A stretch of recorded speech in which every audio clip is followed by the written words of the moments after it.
திருவாசகம் பதிகம் 13. திருப்பூவல்லி தில்லையில் அருளியது. மாயா விஷயம் நீக்குதல். திருச்சிற்றம்பலம். இணையார் திருவடி என் தலைமேல் வைத்தலுமே, துணையான சுற்றங்கள் அத்தனையும் துறந்தொழிந்தேன்.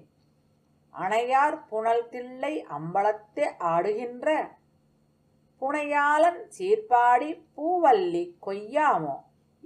எந்தாய் சுற்றம் மற்றும் எல்லாம் என்னுடைய பந்தம் அறுத்து என்னை ஆட்கொண்ட பாண்டிப்பிரான், அந்த இடைமருதில் ஆனந்த தேன் இருந்த பொந்தை பரவி நாம் பூவல்லி கொய்யாமோ.